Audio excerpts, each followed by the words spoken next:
now being in this situation, what are the things that you're leaning on? What are the experiences you're trying to draw from, like when you're in a win or go home type situation? I've never really been here before. So I'm just treating it as a series, treating it as, I've seen game sixes happen in the past. There's been game sevens that happened in the past. Um, so just us as a team, I just heard Chris say it, just figuring out, a way to win our next game. That's our mindset coming into here. That's been our mindset, since we obviously frustrated after the loss, but wake up the next day. Now it's, that loss is behind us. What can we do next? Besides just kind of thinking about, okay, I've seen game sixes and a series can turn. We've Mhm. all seen that before. Are there people you're talking to? Are there advice you're seeking outside of the team, or is it more just keeping it in house at this point? Yeah, we're keeping it in house. That's been our motto the whole entire season. And our group, knows what's at stake. We know what's on the line. Um, so there's no shortcutting it. We're in it right now, and we have to figure it out, and we have to get it done. Sam. Devin, the outside looking in, I think when a team goes up 2-0 in the finals, drops 3 games, there's this assumption that that's about as demoralizing as it could be. But then Monty just talked a moment ago about, what he's seeing behind the scenes, and that in terms of the spirit, whether it's meals together and the time you guys are spending on the plane, that he really liked what he saw. Do you agree? And just what does that say about your guys' ability to keep your heads in a good place? It says a lot about this group.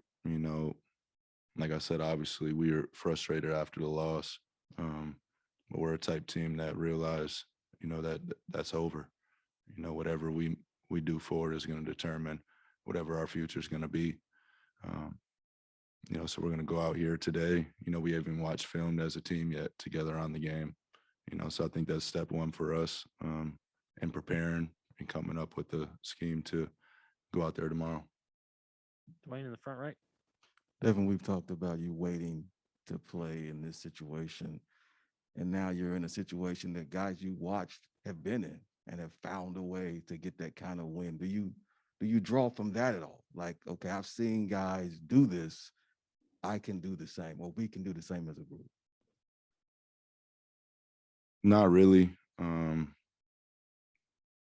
mean, we just have our group. It's kind of hard to, compare and contrast what LeBron did in the finals in whatever year. You know what I'm saying? So, we have a group that's us, and that's how we keep it. So we're trying to figure it out right now how we're gonna go out there and do it.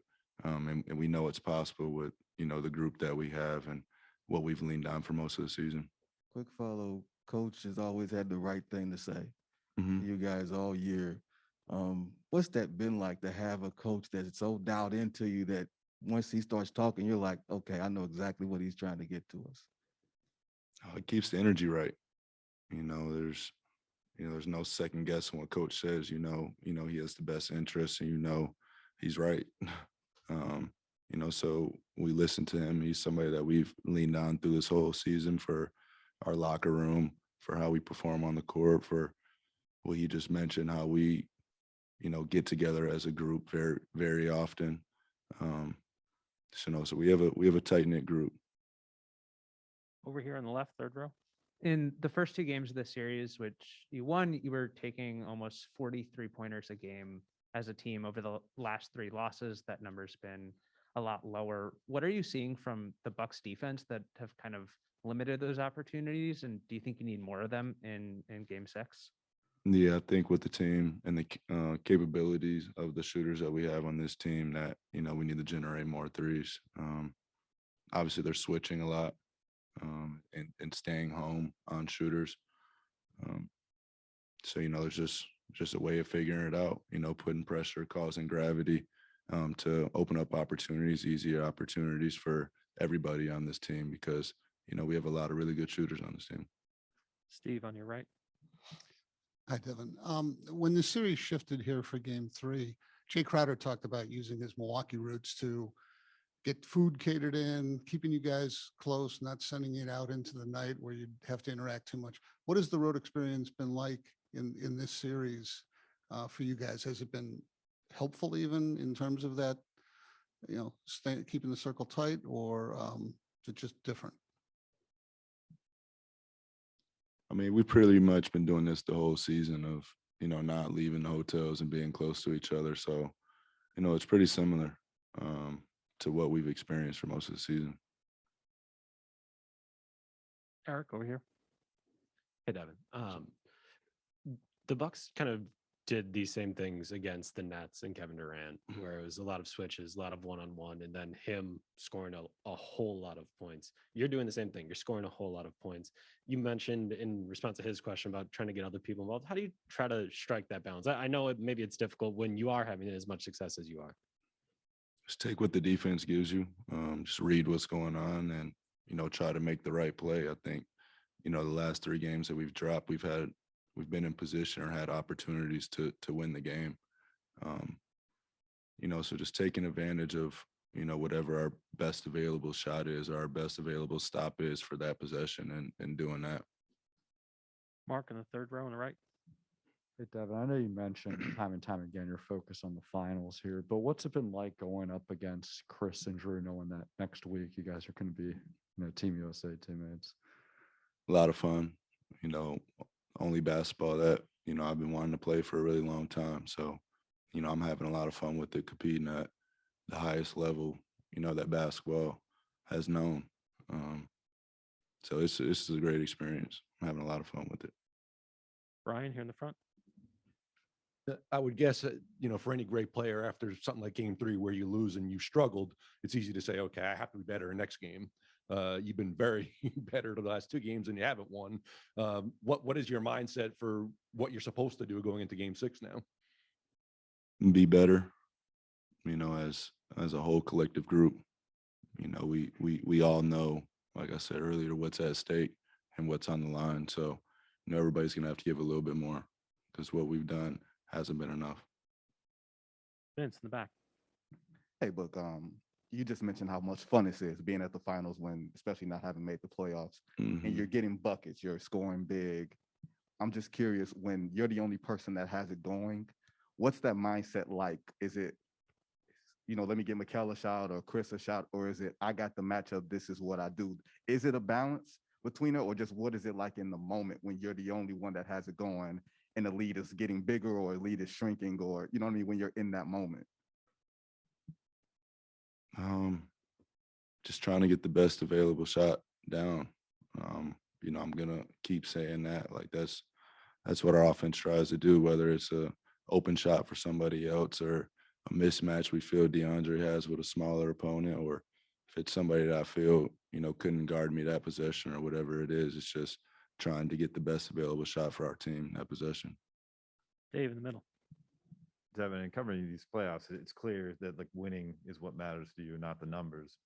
But having put up back-to-back 40-point games against this team, against this vaunted defense, what does that do for you in terms of the confidence of knowing that this challenge ahead of you, you're equipped to complete it? I mean, that's a tough question, because we didn't win those games, and that's the only objective there is out there. So back to just gonna have to do more. Whether it's a stop, make a play for somebody else, take a charge, get a 50-50 ball, stop offensive rebound. We know the steps, we know the possessions that have hurt us throughout this playoffs. And we understand the details. It's well communicated throughout our team. So, just being on it, being ready to go, but still enjoying the moment, having fun with it. Tim up front. Everybody knows, Devin, the history you had here before Monty showed up. And when he came in here before, he said that when he got here, you had no reason to trust him because you just hadn't been around him yet. And I was curious, over the past couple of years, how has that relationship evolved to the point where, like you said when Dwayne asked you before, that you just know he's right when you're talking to him? You said, how has it evolved? Yeah, just how, I mean, just going through experiences Yeah. together, like you said, just spending time together. That's the only way I feel you can develop real trust in time, is going through experiences and having conversations with people. And, Monty has made a point to do that since the day he's gotten here. So, all of us trust him. We all trust each other. And, it's a culture and it's an environment that's fun to be around. And, you know, it's why we've had some of the success that we've had this year. Steve in the back. You talked about how fun it is competing with Drew and Chris before you all leave for Tokyo. I'm just wondering what that dynamic's going to be like. How tough is it to kind of be teammates with a couple of guys immediately after you've competed with them against them with so much at stake? Say just understanding competition, and that it's never personal, you know, between who you're going with, unless, you know, lines are crossed, and, you know, those guys, you know, aren't that type, and I would never go that way with them because there's a high respect level for us, for each other.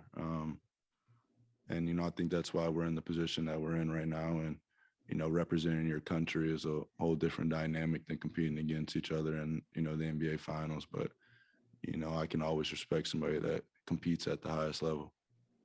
Palmer, to you on Zoom. We'll go to Catherine Fitzgerald with the Arizona Republic. Hey, Buck. You talked a lot at the last few weeks about trying to learn more about the Suns' past to honor those former teams. And I know you guys, this team, you want to win for yourselves, of course, and that's a little separate. But when you look back at kind of that history, how has that informed, you know, what you're going through right now and how meaningful this all is? I mean, this I always say it's a basketball town. You know, this organization loves the city, you know, loves the Phoenix Suns, and, you know, it comes with that rich history. You know, people have generated memories that are going to last them a lifetime. And I think that's the beauty of sport and whole. You know, you can get behind something, rally behind it. And, you know, this city has been wanting an NBA championship for a really long time, and has been really close multiple times. So, you know, just understanding that and understanding what's at stake, and,